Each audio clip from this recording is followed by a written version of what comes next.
Hey football fans, welcome to another episode of Throwback Thursday. If you ever wanted to learn more about the legends of the game, this video series is for you.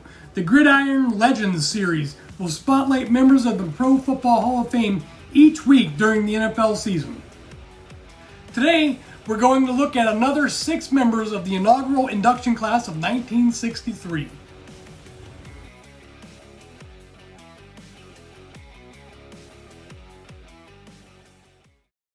Okay, our first gridiron legend is Mel Hein.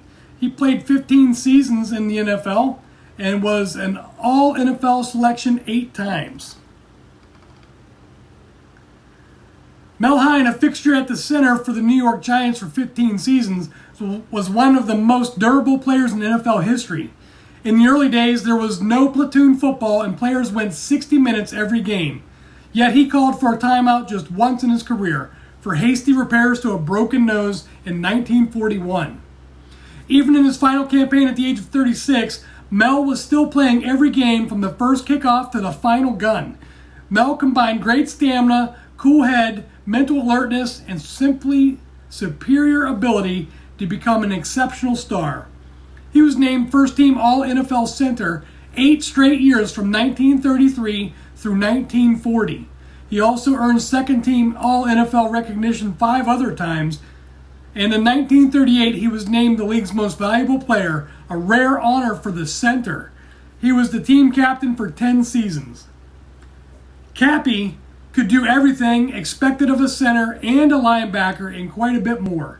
Mel was one of the few NFL stars who had the speed and ability to contain Green Bay's premier receiver, Hutson, by bottling him up on his sideline so he could not maneuver into the open field. Although Mel was thoroughly aggressive and coldly ferocious when it came to blocking and tackling, he was a gentleman player. He rarely lost his temper. Hein led Washington State to a Rose Bowl bid in 1930 and was named to Grantland Rice's All-America team. Yet Mel had to write to 3 NFL teams offering his services in 1931. Providence bid first, offering $135 a game. Hein signed and mailed the steamroller contract. Then he learned that he could get $150 from the Giants, so he hastily wired the Providence postmaster, described the letter he had sent, and asked him to return it. Fortunately for the Giants, the first contract was returned and Hein destroyed it. How cool is this to hear about one of these guys, one of the original 60-minute men, going both ways here, and for a center to receive the most valuable player award in the league. I mean, that is just crazy. You could never think of that today. Back then, they're playing for $150 a game. I mean, that is just ridiculous to think about. But really cool to hear about this guy, somebody I did not know about, and for him to call timeout once just to repair a broken nose, I mean, that is pretty incredible as well. Really cool to hear about Mel Hein, our first gridiron legend. Okay, our second gridiron legend today is Wilbur Pete Henry, who played 8 seasons in the NFL. So let's see what this guy's all about here. This is another person I've never heard of. So Wilbur Pete Henry signed with the Canton Bulldogs the same day on September 17, 1920, that the National Football League, first known as the American Professional Football Association, was being organized in Canton, Ohio. In the Canton Repository the next day, the Henry acquisition was banner headline news, while the birth of the new Pro Football League was relegated to page 3. It's understandable that the newspaper editor could not have grasped the significance of the league meeting. Under any circumstance, Henry was an established superstar, a valuable addition to the Canton team and worthy of headline attention. At first glance, however, Henry did not look like a football player. Seemingly both short and pudgy, he looked soft and fat at 5'11" and weighing in at 245 pounds. But his looks were truly deceiving. Henry had the swift reflexes of a man-eating tiger. Good-natured, easygoing, and prone to laughter off the field, he was an uncompromising competitor on the gridiron. For the Bulldogs, who won NFL championships in both 1922 and 23, Henry was a major contributor. Among his game heroics was a 40-yard field goal that tied Akron 3-3 and preserved Canton's unbeaten season in 1922. Henry did much more than just block and tackle with monotonous efficiency. Versatile, he was even used occasionally on a tackle-over-tackle play. Fats, as he was also known, was a superior punter, place kicker, and drop kicker, and for many years held a spot in the NFL record book for kicking exploits. The multi-talented tackle reportedly once drop-kicked a 45-yard field goal and boomed a 94-yard punt. Fats might even have been more devastating on defense. One opposing coach thought that running right at Henry would be an effective way to neutralize the big man. After Henry flattened the entire side of the line, the coach abandoned his foolish game plan. So here we are, gridiron legend number 2, Pete Henry, who I've never heard of. Not your typical NFL player. 5'11", 245 pounds, looks like a little bowling ball, in my mind anyways, but was really, really good, you know. So he played on defense as a tackle. He was also a punter, place kicker, drop kicker, really cool. A 94-yard punt, I mean, that's incredible. Really cool to learn about this guy, and he's our second gridiron legend. Okay, let's get into our third gridiron legend for the day. This is Robert Cal Hubbard. Cal is his nickname, I guess. So he played 9 seasons in the NFL, and he was an all-NFL selection 6 times. Cal Hubbard, a 6'2" and 250 pounds, by the standards of the 20s, was huge. Still, he could run the 100-yard dash in close to 11 seconds. It was an awesome combination for a tackle with size and speed. Hubbard played college football at 2 relatively small schools, Centenary College and Geneva College. But when he turned pro, he went to the game's biggest city, New York.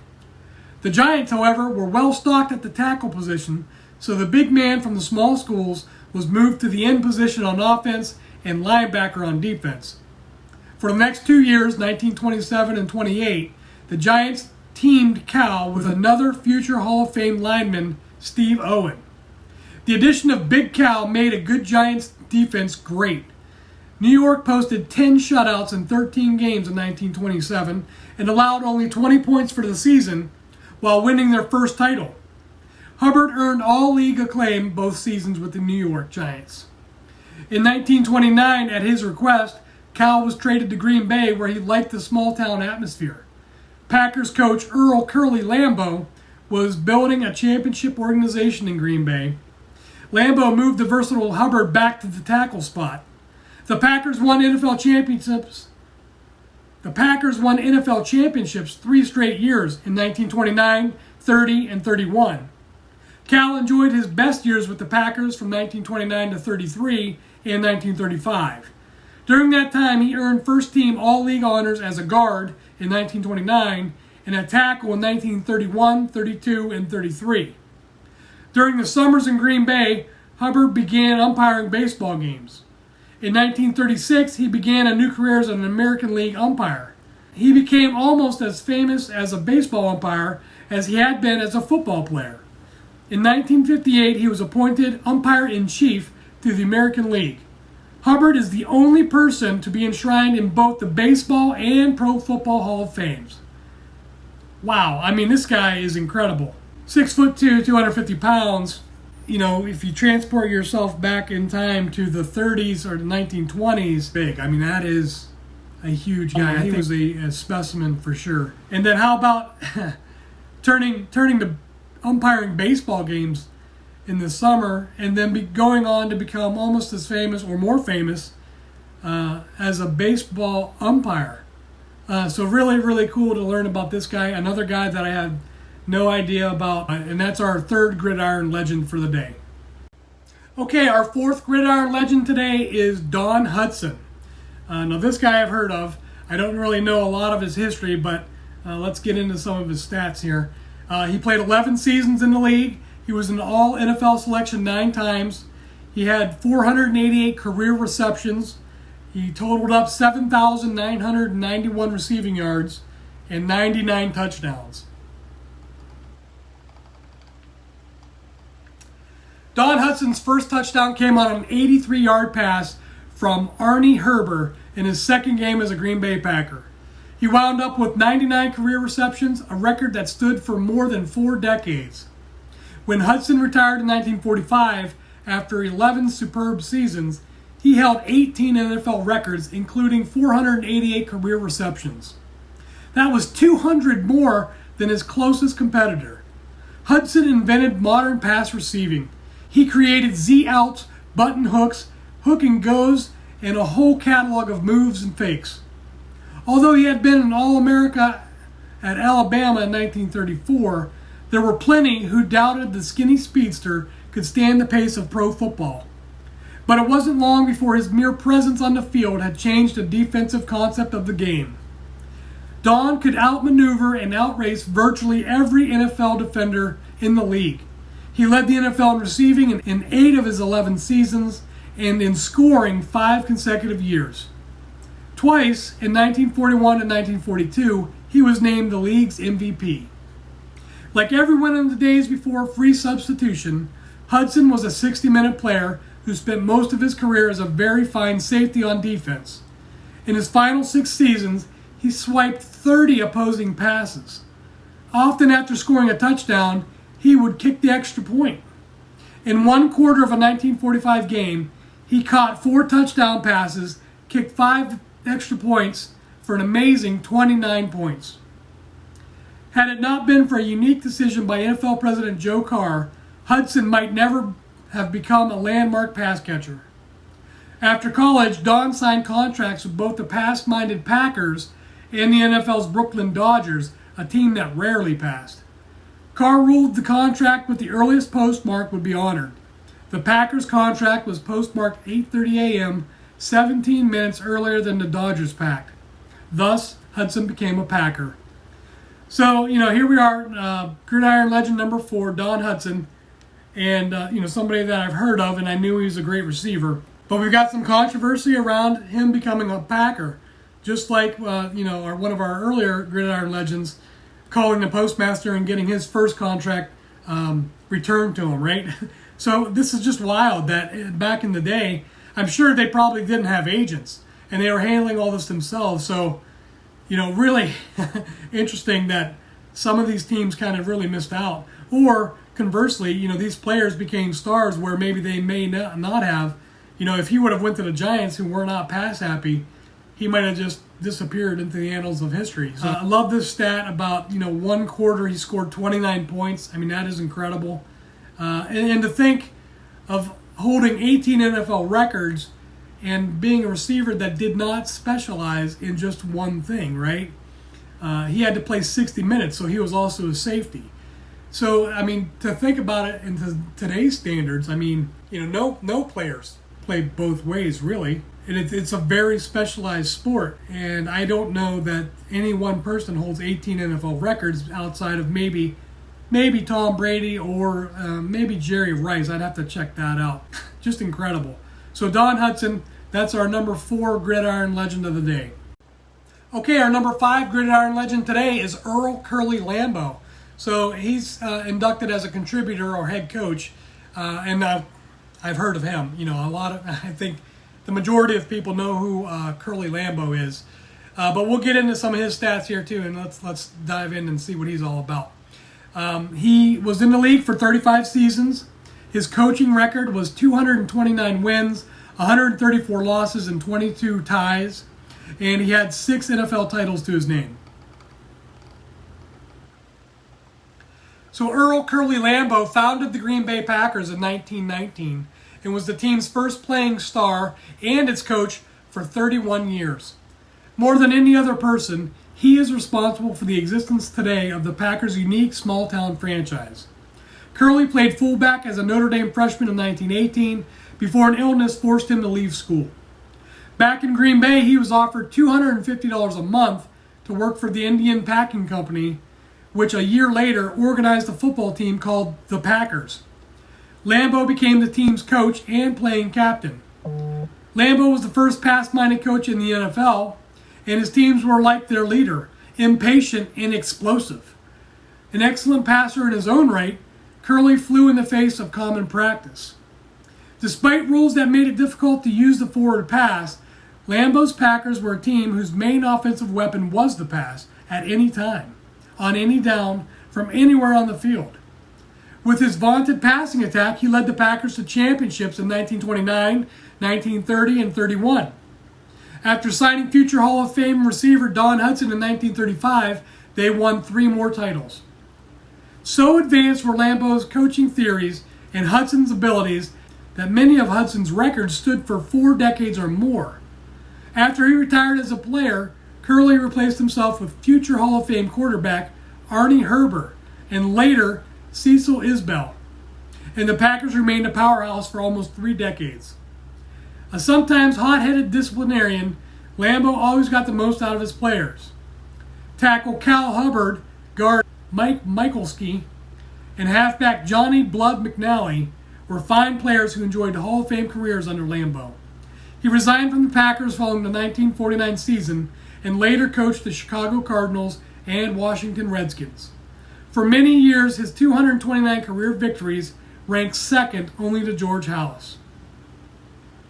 So here we are, gridiron legend number 5, Curly Lambeau, founded the Packers and won 6 titles, 3 with Don Hutson and 3 before, and used the offensive pass as a weapon when really the rules made it very difficult for the forward pass. And then the fact that he was second only to George Halas in career victories really speaks volumes, because Lambeau was only a coach for 31 years and Halas coached for 40. I mean, 2 incredible legends. So really cool to get into some of the details here. I'm really loving this Gridiron Legends. I hope you are too. Okay, our last Gridiron Legend of the day, Tim Mara. He's inducted as a contributor. He was in the NFL for 30 seasons. He's got 3 NFL championships to his name and 8 division titles. Here's a guy that I don't know specifically about. I know of the Mara name, so let's find out what he's all about here.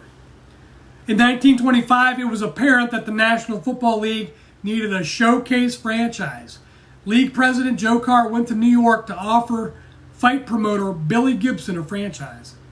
Gibson wasn't interested, but he introduced Carr to a friend, Tim Mara. When Mara learned he could get a franchise for $500, he commented a New York franchise that operated anything ought to be worth $500. The 1925 Giants went 8-4 and finished 4th in a 20-team league, but they couldn't dent the fans' enthusiasm for college football. Undaunted, Mara tried to sign college superstar Red Grange, only to find the Chicago Bears had beaten him to the punch. Still, Grange was important to Mara's future in football. When the Grange-led Bears played in New York's Polo Grounds in December of 25, a sellout crowd saw the game, and Mara netted a reported $143,000. The future of pro football in New York was assured. Mara's euphoria was short-lived because in 1926, Grange and his manager, C.C. Pyle, formed a new league with a New York franchise to compete with the Giants. Mara lost heavily, but the new league lost more and went out of business. The next year, the Giants went 11-1-1, and Tim had his first championship. Mara had known hard times as a youngster, so when New York Mayor Jimmy Walker approached him in the Depression year of 1930 about playing a charity exhibition game, he quickly agreed. The Giants defeated the Notre Dame All-Stars 21-0, and Mara unselfishly turned over a check for $115,153 to the New York City Unemployment Fund. In the 1940s, Mara again had to endure another interleague war, this time with the All-America Football Conference. Once again, Mara won, strengthening what would become one of pro football's most successful and storied franchises and one of sports' elite organizations. So here we are, Gridiron Legend number 6, Tim Mara, and I knew the Mara name as the owner of the Giants franchise. I think that's pretty well established. But, again, trying to wrap my head around some of these numbers, he bought the team for $500. $500. I mean, that's incredible. They're going for almost $5 billion now. And, having that one game against the Bears played in the Polo Grounds in December of 25, he pulled in $143,000. So just think about that return on investment for that one game that this guy got. I mean, that's incredible. Really, really interesting to hear about these guys. Really cool to hear about how he handled this exhibition game in the Depression year of 1930. I mean, that is really nice. Glad to dive into this guy's history and really find out what he's all about. So that is our show for today. Those are the 6 gridiron legends from the inaugural class of 1963. That's the second 6 so far. If you missed the first 6, go back and check our first video out. We've got 5 more coming up next week, so I hope you tune in. In the meantime, like the video, subscribe to the channel, tell a friend. Please spread the word. I just want to get this, my love and passion for the NFL, I want to spread it to as many people as I can and really dive into some of the history and try to bring that back to light. Stay safe, and I'll see you next time.